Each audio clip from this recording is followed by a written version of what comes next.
The time is 8 p.m., and this is the CGP Video Network. Good evening, ladies and gentlemen, and welcome to CGP Video Pictures broadcast of Trek Tonight. I am your host, Christopher Pitcher.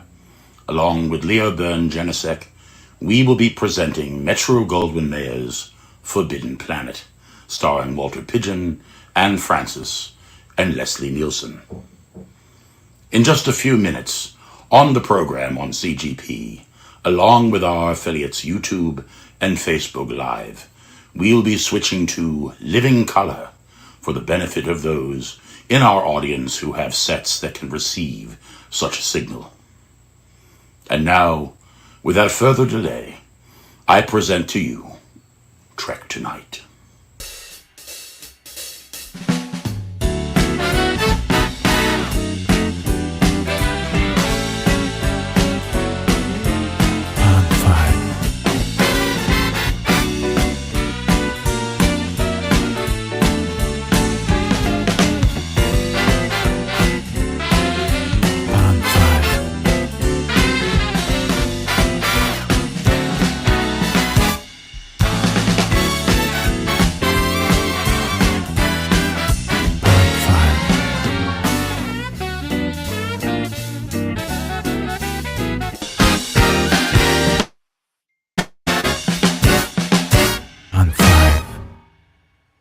Hey, welcome.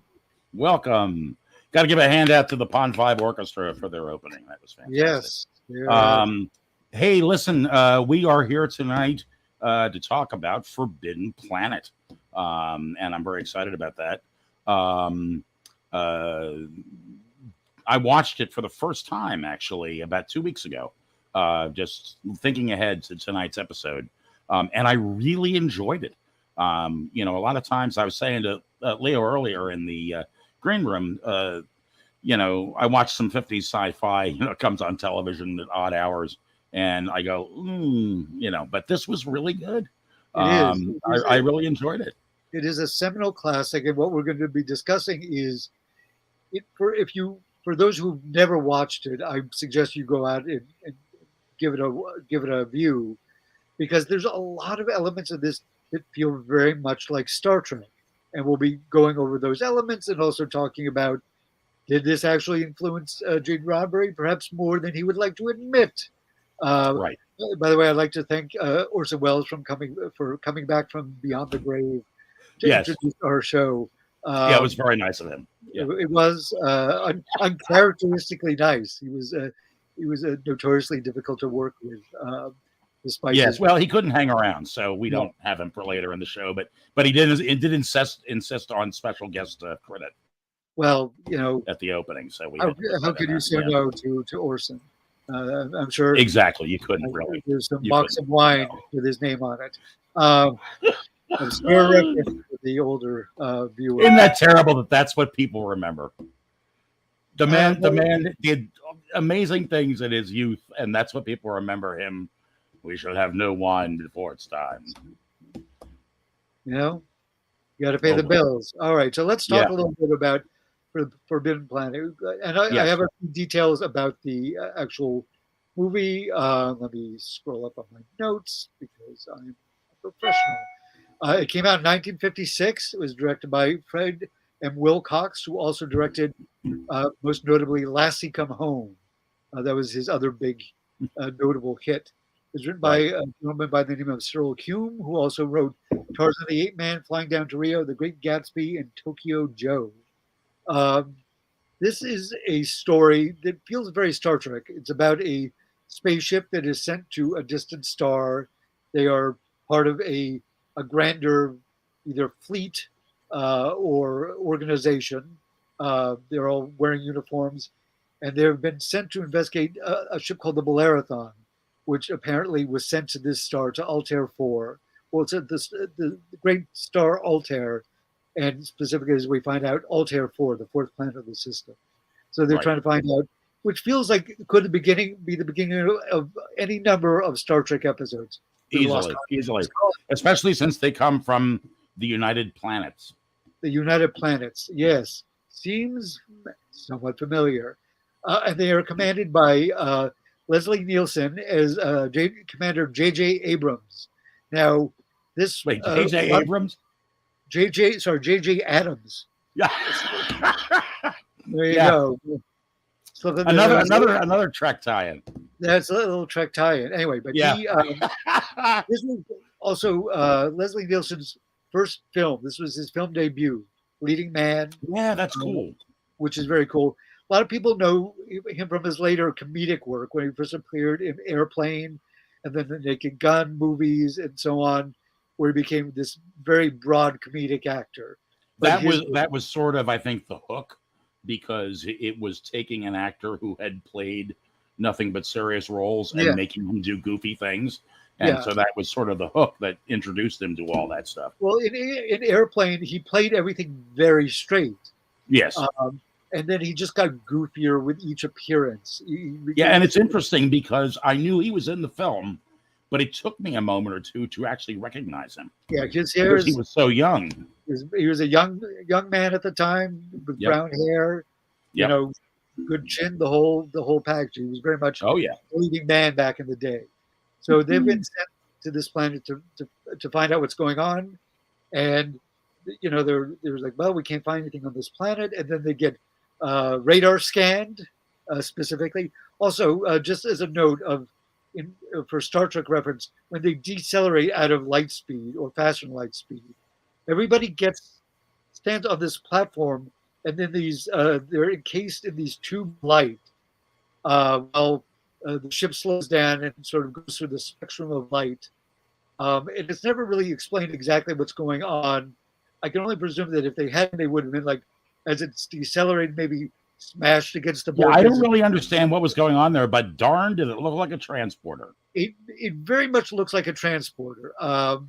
So, again, you can't prove There I am in that production meeting. I'm sitting there thinking, well, we can't land the Enterprise every week because it's too expensive. Hey, what about that beam thing they did in the beginning of Forbidden Planet? The apocryphal story, and I'm not sure how accurate it is, that they were at a bar trying to figure out what they're doing, because the studio was like, yeah, you can't land the ship every week. It's just too expensive. Right. And one of them was like staring at their beer and seeing the bubbles go through it. And he was like, what if? And then the rest is history. But I do think the image very much is reminiscent of a transporter. It is, because when I was first watching it, I was kind of settling into the movie. And, you know, not that I wasn't paying attention, but I was sort of like settling in, you know, grabbing that drink and whatever. And all of a sudden, they all step into this thing and they beam up basically into green light. And I'm like, wow, they had transporters? I mean, it was like, I really wasn't sure. And they, as you said, they don't really explain the purpose of that. They just sort of all get into this. They're decelerating. So like everybody get into the, I've forgotten, again, if I took better notes, I would have made a note of what they said. But it was basically like, all right, we're slowing down. Everybody take put yourself in safe position. Everybody lines up, and these sort of blue-green lights encase them, and I was presumably protect them from the deceleration from fast. Well, and just prior to that, they talk about the coming up on it, and what are the coordinates, and the number attached to their coordinates is 1701. 1701. Most likely a happy accident, but who can Could say? Be. Yeah. I think anybody who could actually answer that question is long dead. But it does lend a lot of credence to the influence this film had on Star Trek. So then after they slow down, Angela Albertson. Howdy, Angela. It's good to see you. Thank you for tuning in. Yes. So they are being radar scanned, because that's the height of technology in terms of 1950s, high tech, and they speak to somebody on the planet. They talk with the Dr. Morbius, who is part of the crew of the Marathon. And he was on the crew manifest, one of them.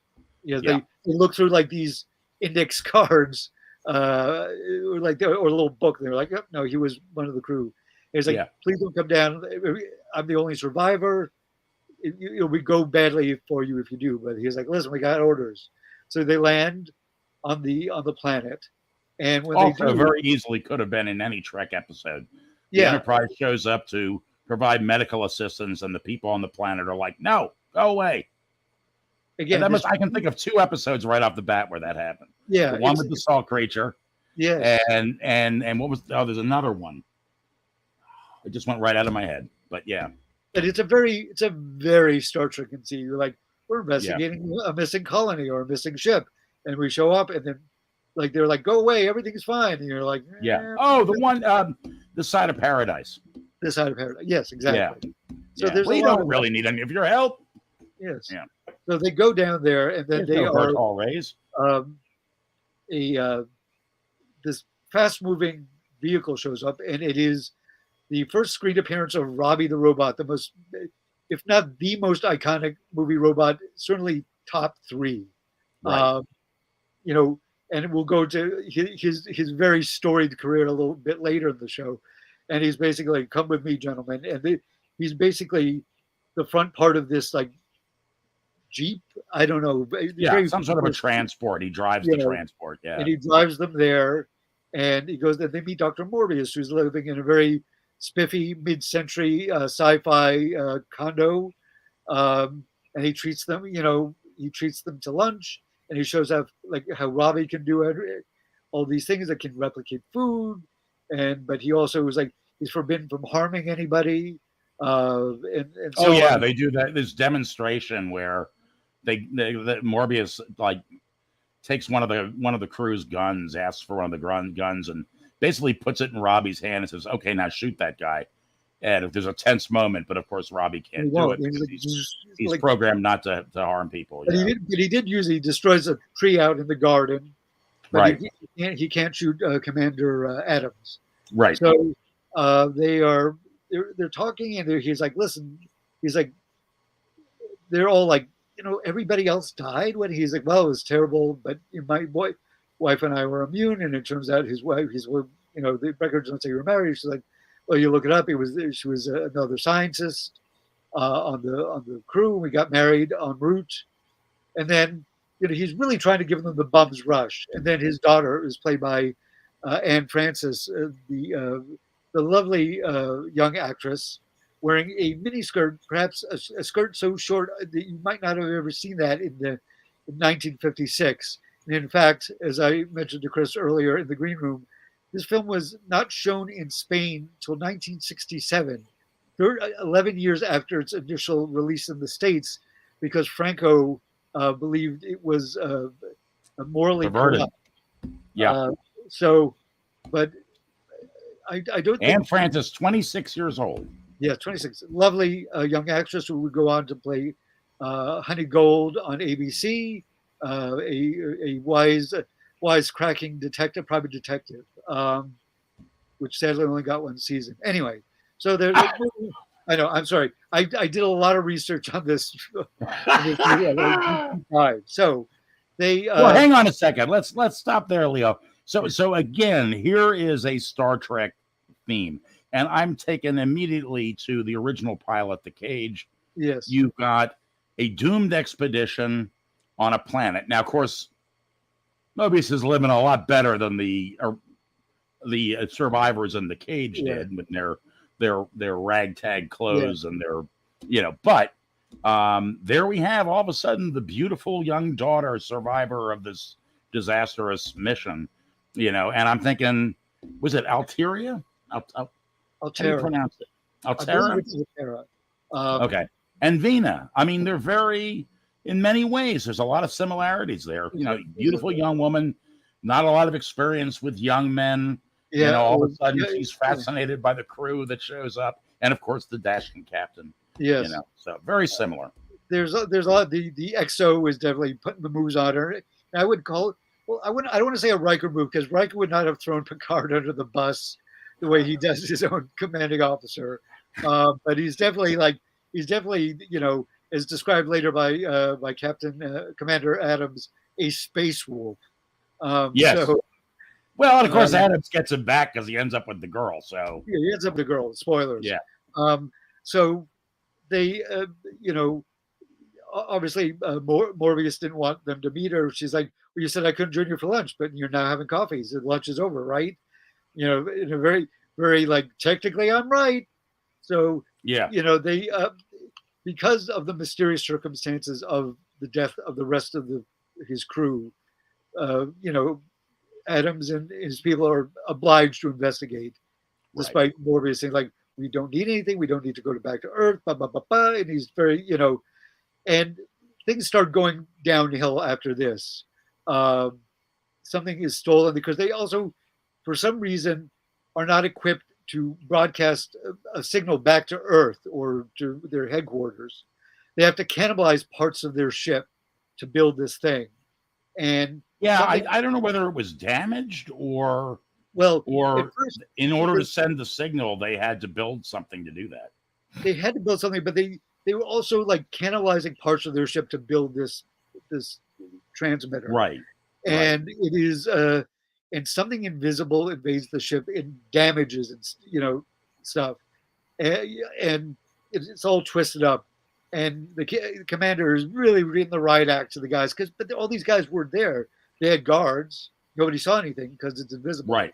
And one guy's like thought he heard because you see the hatch open up, and then Oh, you see the steps getting crushed. Hey, yeah, that's another thing. I don't know what the budget was on this film. I didn't look that far, but that set of the ship is from the outside is huge. yeah. I mean, when you see them all walking down the steps, down the gangway off the ship, Yeah. it's really big. Oh, look, our good buddy Keith just Keith, showed up. Hey, Keith, how you doing? Yeah, it was a huge sound stage they set this up with. So now they have the chief, Quinn, assures the captain that he can salvage some stuff and get it working again. And he's also, here's a little bit of trivia. He was played by Richard Anderson, who is most notably famous for playing Oscar Goldman in the $6 Million Man TV show and all the other Bionic spinoffs thereafter. Right. So it's kind of a neat little bit of trivia. There's a few actors in here who show up one in a Star Trek episode and others in other sci-fi franchises. Mm-hmm. So they go back and they're basically we don't have to hit it by beat, but stuff is going wrong. Morbius is like, listen, I told you it was bad. Right. And the daughter is very, fascinated by having all these men around, as she would be.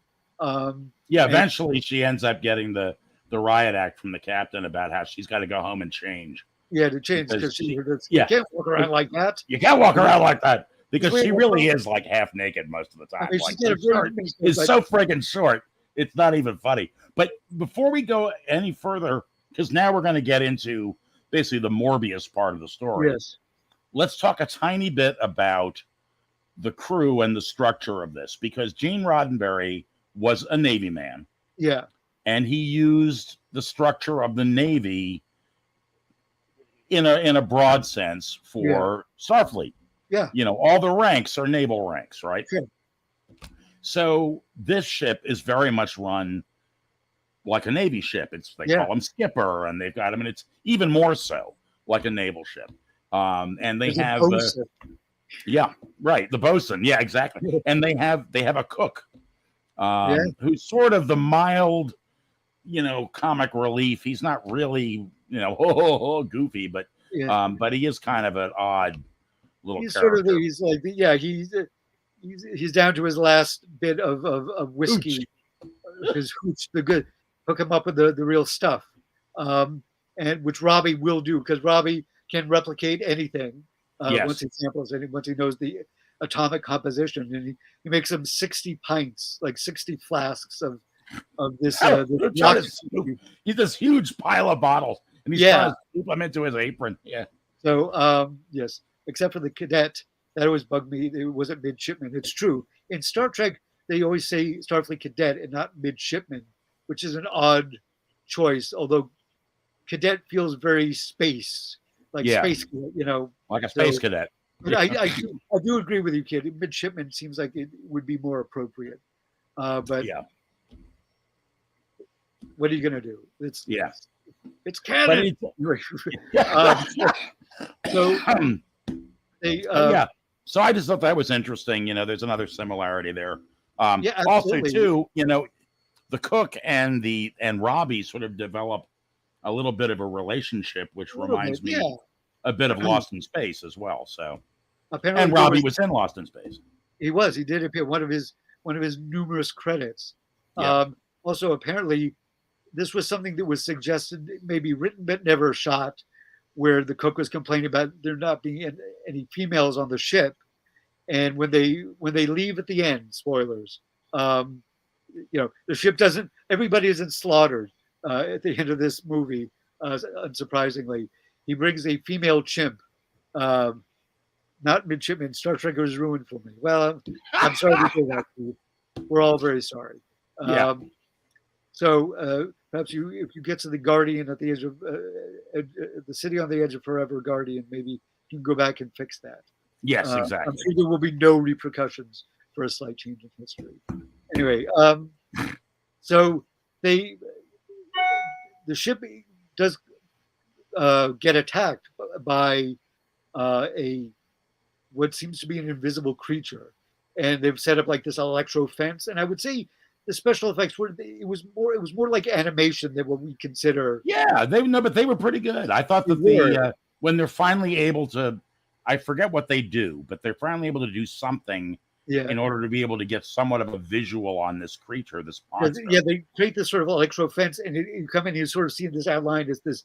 I think it has one eye, and it's this weird humped large creature. Yeah, also, and it was pretty well done, I thought, for that time. It was. It is. It's genuinely like if I saw that, I'd be like, "Yeah, okay, I'm gonna run away now." Yeah, because they keep trying to shoot it, and they're like, none of the weapons work, and a lot of and I will say a bunch of about I think 3 or 4 crew members get killed over the course of this picture, including the XO. Right. Who is friend. The XO and the doctor and the captain all have a friendship, which is very Star Trek, especially the doctor and the captain, which feels very Kirk and Spock. Yeah. Although in a way, Captain Adams or Commander Adams is a little more Pike in the original, the Jeffrey Hunter Pike. Yes. Yeah, he's a little bit more of a hard ass. Although people forget that Kirk can be a real hard ass, and just go back and watch all those. Oh, he can be. Yeah, no question. The force field and blaster effects were done by Disney animators. Well, that's right, Craig. Exactly. I remember that. I think it's in the opening credits that somebody's on loan from Disney Studios. Yeah. So it was. So eventually, you find that a lot of things start happening, and they also in between there, they find out what's going on with Morbius. They find it they break into his study, and he's like, "You'll find the silver in the dining room cupboard.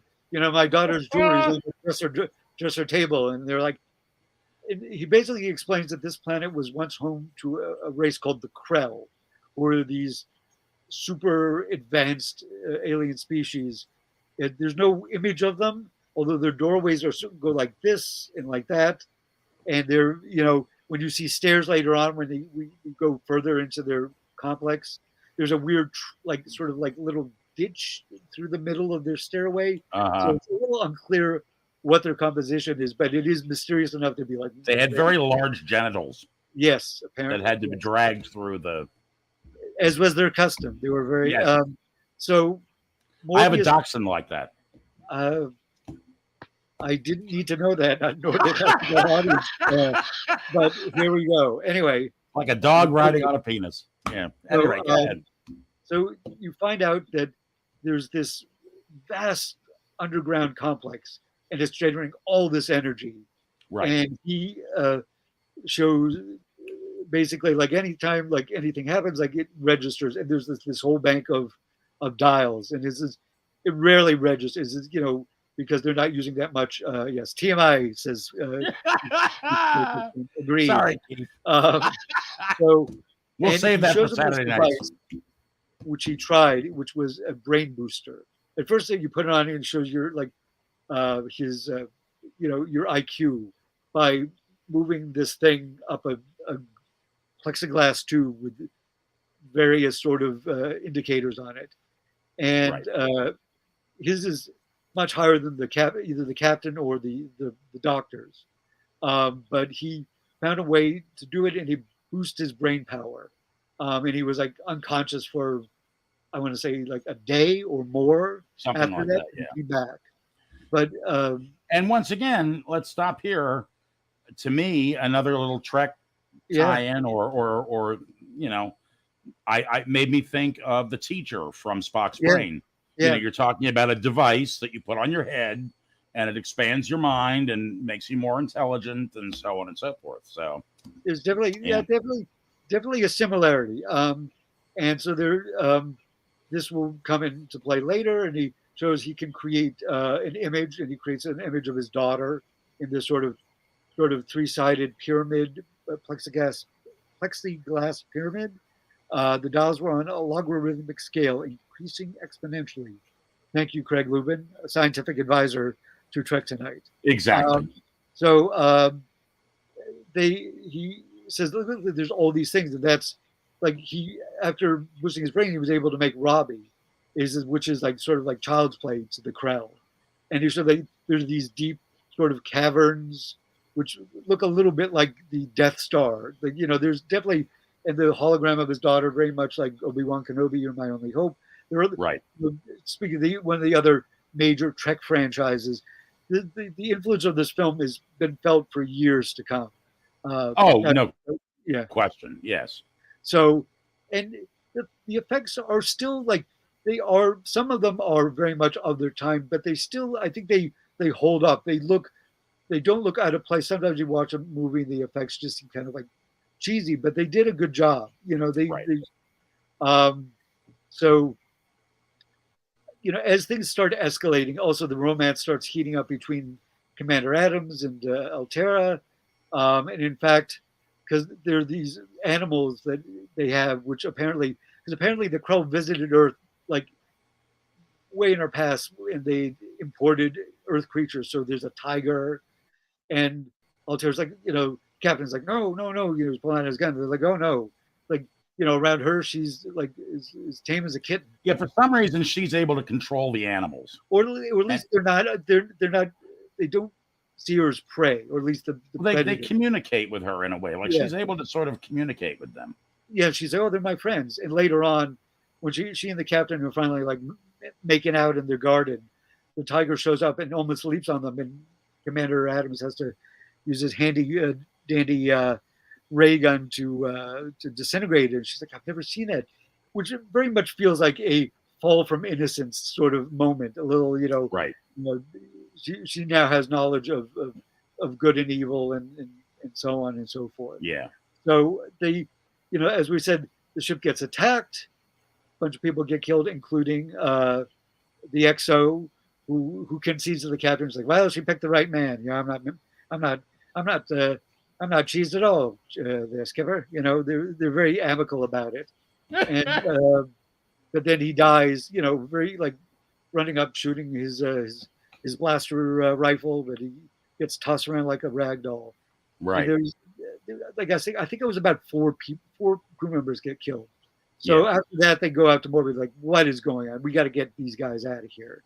And basically, they realize that it is Morbius's his id, and that's what happened with the Krell. They were like, basically, were creating this machine, which meant like anything they imagined would just appear.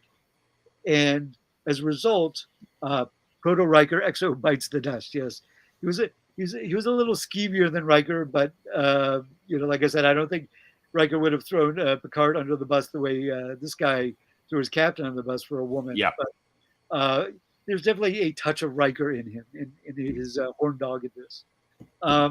So maybe Tom Riker. Maybe Tom. Maybe Yeah. Listen. So he's got plenty to be mad about, and who could blame him? Anyway. Yeah. Right. So they realized that it is what caused the Krell civilization to fall was because even though as advanced and as intelligent as they were, they still had dark impulses like all living creatures. So they basically like imagined like, you get pissed off this guy. Like, I wish that guy would go off the road. And then something, I'm using a very mundane example, but just imagine like anytime you get angry with somebody, you're like, I wish that guy would, get hit by a bus. And then, and then a bus appears and runs him over. Yeah. So, again, a very Star Trek concept. The idea that you can have a highly advanced civilization that gets to a point where they're almost gods. Yeah. And yet, are they intelligent enough to use it? Yeah, there is a lot of a very Trek idea. Very Trek. Trek is often questioning both the motives and the morality of God in many episodes, which again, a very Trek idea. And by this time, Altera is like, Dad, I'm going to go with this guy because I'm in love with him, and two, you are scaring the F out of me. And he's like, no, and they're attacked by the id monster. And they're locked down inside the Krill fortress there. He is attacked off screen.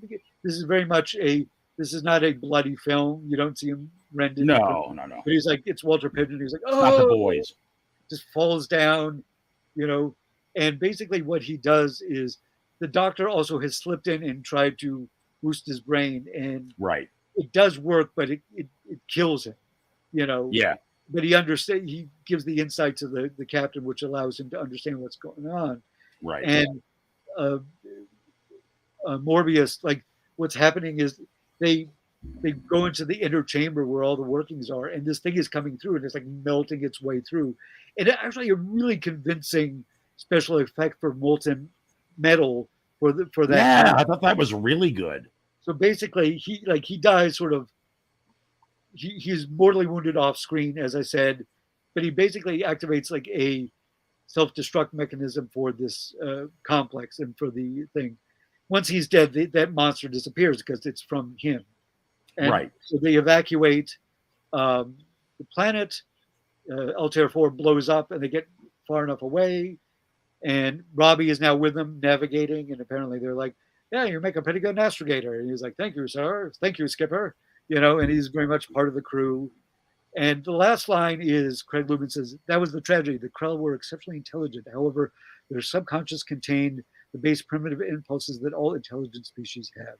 There you go. Well, you put it much better than either you or Chris or I did, Craig. Yeah, exactly. So Craig, you can watch Craig. Craig is the technical expert. He's technically better than we are. Yes, but it's not difficult. The bar is low. The bar is low. That's for sure. But the last line is basically like, "We're not gods," which is what Commander Adams says. And so you step away from this movie. How much did this feel like a pilot now? Because you've got them. You've got the main characters there. Robbie the robot's joined them. Yeah. They get in their spaceship and they sail off to more adventures. I mean, isn't that what you think of? Yeah, it does. It feels like if they wanted, honestly, if somebody wanted to turn this into a TV show and do a remake of this, because it feels like a 2 hour. It's not quite 2 hours. Right. It's an hour and 36 minutes, hour 38. So like if you did an adaptation and made it like the double-sized pilot, it would work. You've got Robbie, you've got your crew. Although ironically, it was a TV show, they probably wouldn't have killed Doc off, and they probably wouldn't have killed the XO or the Chief off because they all felt sort of like senior character. But it's a movie, and I don't think they anticipated making another one of these. Well, see, in the reboot, you could fix that. Yeah, but it does very much feel like a proto Star Trek, and the uniforms do not look Star Trek. They're gray, and they're sort of, there's a V part of the chest with these ribbed bits. They're a little more lost in space. A little more lost in space, but they feel very much like something you would expect a spaceman to wear. And the symbol for the whether it's the United Planets is what looks like sort of like a comet going through like the ring of a planet, like a Saturn's ring.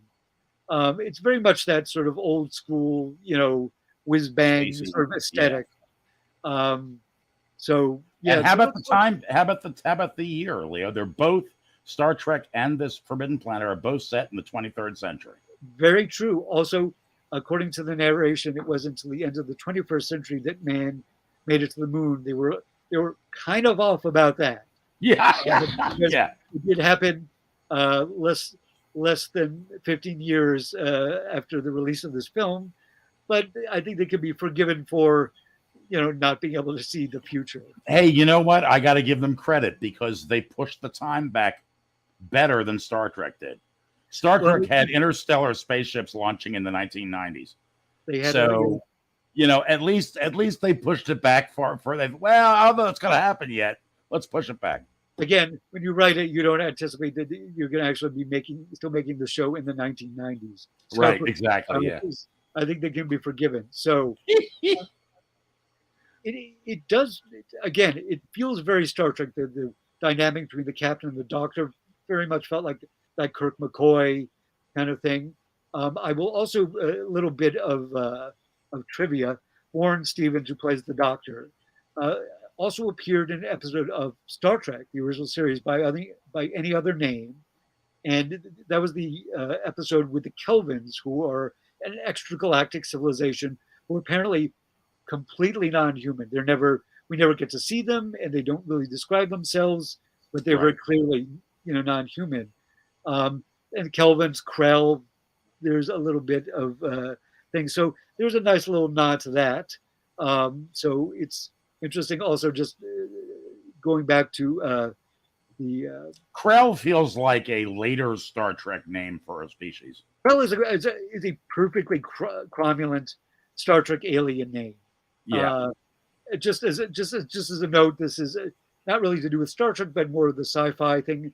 The bosun was played by an actor by the name of George D. Wallace, played Commander Cody in Radar Men from the Moon, which was set in stereo. So there's all sorts of tie-ins to sci-fi going on. So as we said, this, as a lot of people have said, it's similar to The Tempest, but a very loose interpretation of The Tempest. It's not a beat for beat or character for character, but there is definitely an influence. As Morbius is Prospero, and maybe Robbie is Ariel. I don't know. I guess the id is Caliban if you're drawing comparisons. But it does feel like Star Trek. Now, one time he was, let me look at my notes, a reporter from, I have a lot of notes here. Leslie Nielsen told the Houston Chronicle in 2016 about this as Forbidden Planet could have been the pilot for Star Trek, and maybe it was. Now, that's just him postulating, but it does feel very much like Star Trek. Now, Gene Roddenberry has reluctantly admitted that there was some influence, but like a lot of writers, he doesn't want to give too much credit to somebody else. Now, I have two quotes from him, and we can discuss these. First one, when he was asked, was it influence? He goes, definitely not. The only time I ever thought of Forbidden Planet specifically is when I was laying out Star Trek in it, and when I said to myself, there were some mistakes here they made in the film that I did not want to repeat. What those mistakes are, I can't say, but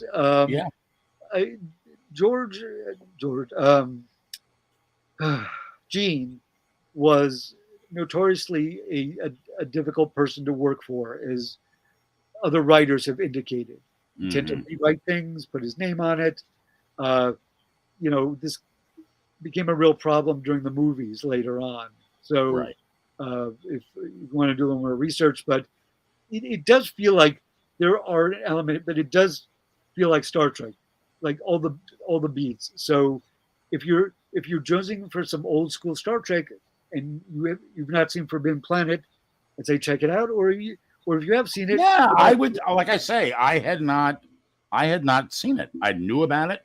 I knew that Robbie came from it. I knew, of the film, but I had never seen it. And I was really glad that we did this, because Leo suggested this for a topic, and I was really glad we did, because I would never have watched it, and I really enjoyed it. So. It is. It stands up, I think, as a film. Like, it's got a solid plot. Right. Also, just as we were discussing, Star Trek had a lot of Shakespearean titles and bits of, quotes. They loved to the writers love to fold Shakespeare into Star Trek, Right. a tradition that would continue. Well, and it ties in because it's always better in the original Klingon. Yes, well, Yeah. of course. But when you get to Next Generation, and then you've got this classically trained British actor, eventually Yeah. you're going to have him quoting Shakespeare. It's Oh, why would you? Why would you? Why make use of that? But yes, Yeah, exactly. Why tap into that resource? But much in the way, this is going to sound super pompous, but I would like to say there are certain elements of Star Trek that feel timeless, much in the same way that most of Shakespeare's stories are timeless. Yeah. These are, Romeo and Juliet has been redone any number of times, Right. different versions, and it's certainly it's a compelling story. They did West Side, and so Yeah. compelling they did West Side Story, but it's also been redone in different iterations. This is the Baz Luhrmann version, which I quite enjoyed, with a young Leo DiCaprio. That was, Right. I think, that was. I mean, it wasn't his first film, but I think this is the first one where he started becoming like a real leading man. Mm-hmm. And so, yeah, I recommend it. I have a bunch of trivia about the film. If there's any other Star Trek stuff you want to talk about, I drop some. I can't think of anything else. I'm through my notes, so yeah. I do have another quote. This was from the website Star Trek Fact Check. This is a letter from Gene Roddenberry, written in '64 and later published in David Alexander's author's autobiography 30 years later. Here's an excerpt. It says, "If you recall, we saw MGM's Forbidden Planet with Oscar Katz some weeks ago. I think it would be interesting for Pedro Guzman to take another hard look at the spaceship, its configurations, controls, instrumentation, etc. While we're still sketching and planning our own. Can you suggest the best way? Run the film again, or will it be ethical to get a print of the film, have our people make stills from some of the appropriate frames? Latter would be most helpful. Please understand we have no intention of copying either interior or exterior of that ship, but a detailed look again would do much to stimulate our own thinking." So there you go. While it does not, it looks more like the original pilot, The Cage. The Cage had a much more like analog feel to it. Yeah, and it was a lot of grays. A lot of grays. Yeah, the bright color didn't come in until they got past that first pilot. Yeah. Yeah, there was a lot of grays and a lot of mid-century style. I mean, I've got to say, when you look at Strange New Worlds, and they gave Pike that fabulous, captain's quarters in Strange New Worlds. Some people have said, "Oh, it's so different than Kirk's," but if you look at Pike's original quarters in The Cage, they were much more expansive and mid-century. He had this big console in the middle with a television in it, and it was. It's true, and also a much different, much larger set of quarters. I mean, listen, canon matters only up to a certain point. Right. I think if Gene Roddenberry had the money to build those kind of sets, he definitely would have. And what I don't understand though is why they took that captain's quarters away from Kirk.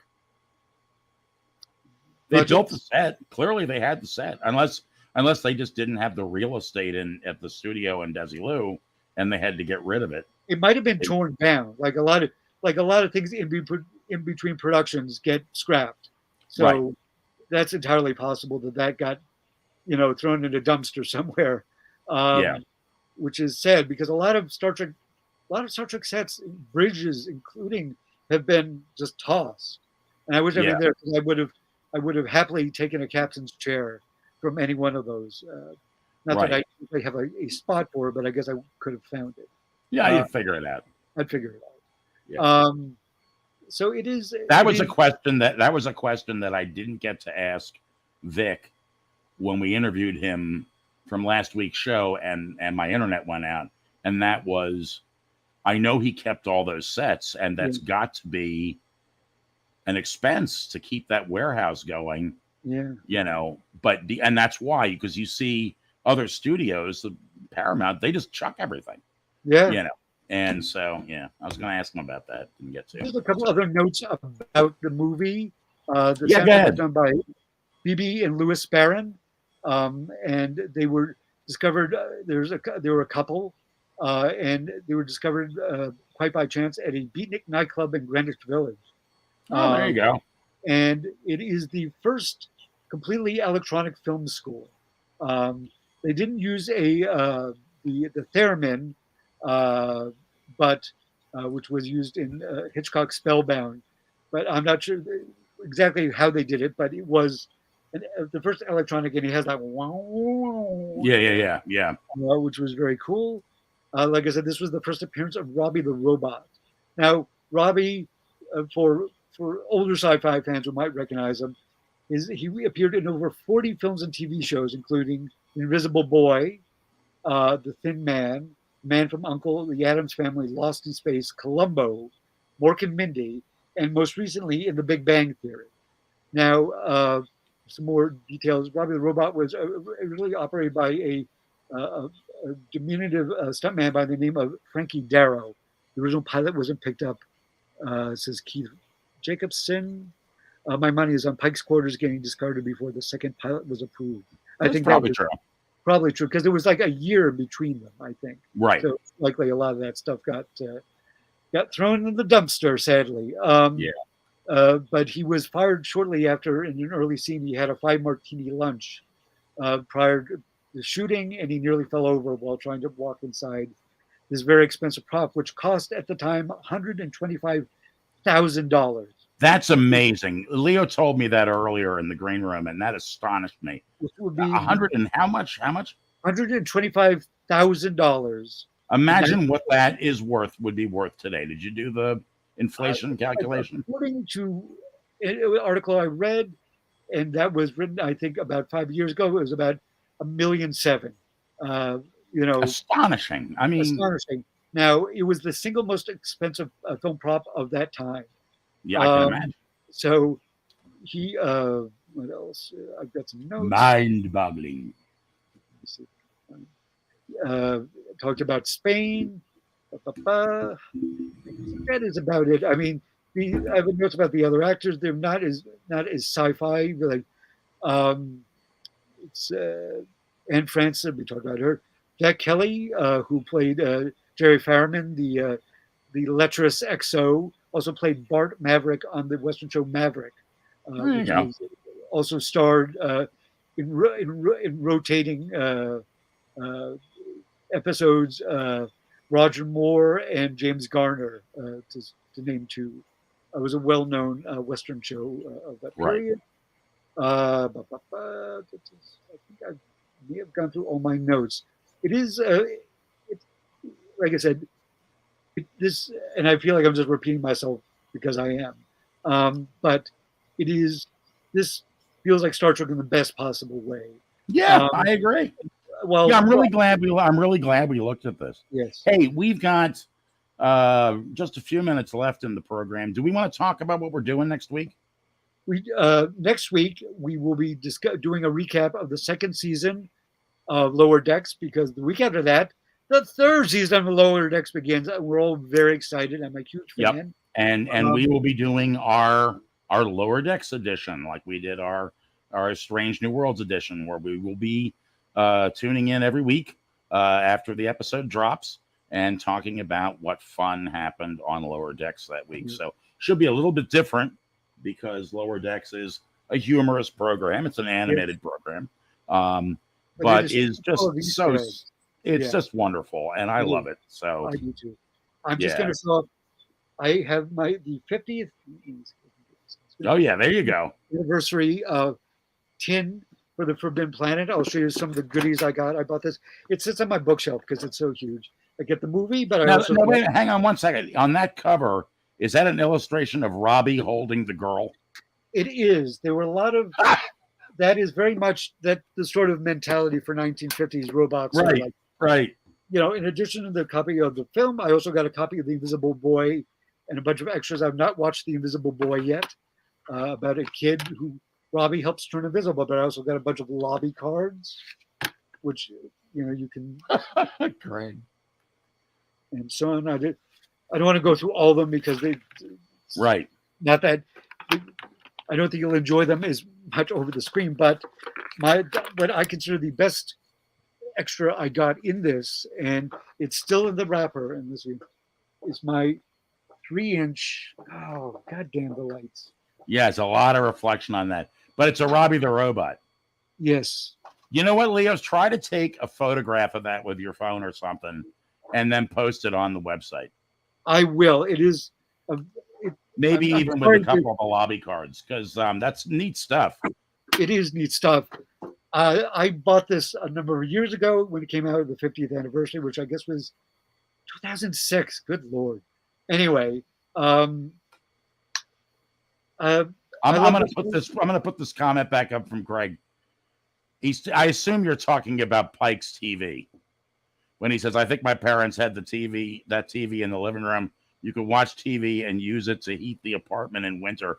Yes, because of all the tubes in it, the glowing tubes. For our younger viewers, that is how things used to work. Tubes. Yeah. That's about it. I will post a picture on the Facebook group of some of the lobby cards. Maybe I'll scan some of those and try to get a good picture of the robot figure, which is still encased in the plastic because that's the kind of guy I am. I was also afraid that I have things that I haven't taken out of the box. I have somewhere that I got as a gift because people know I love Star Trek, and it's the I should have brought it out actually. It's the Kirk and Spock Barbie dolls. Oh, and of course, I kept them in the case, in the box, because, like, what am I going to do with them, But Spock, yes, Captain Kirk, what's going on? Let's make out. Let's make all those slash fictions real. Anyway, it's just really funny because they're in the costumes, but they're Ken and Barbie. Yeah, it's like Ken and Barbie go cosplay. Listen, no shame in that. But yeah, it's if you haven't seen it, please go out and watch it. Yeah, I definitely highly recommend it. It was a lot of fun.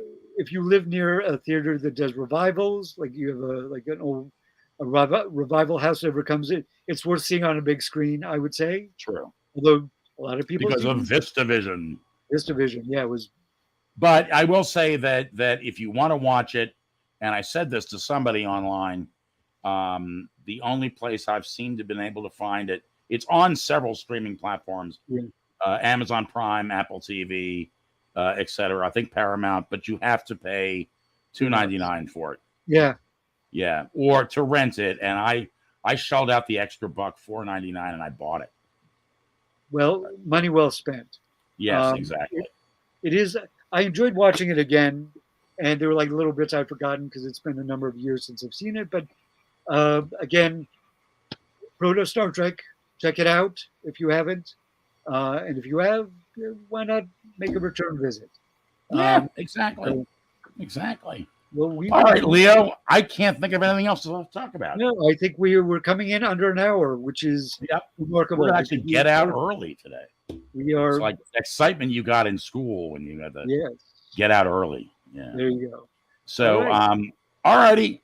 Guys, thanks so much for watching. Have a fantastic week. We look forward to seeing you.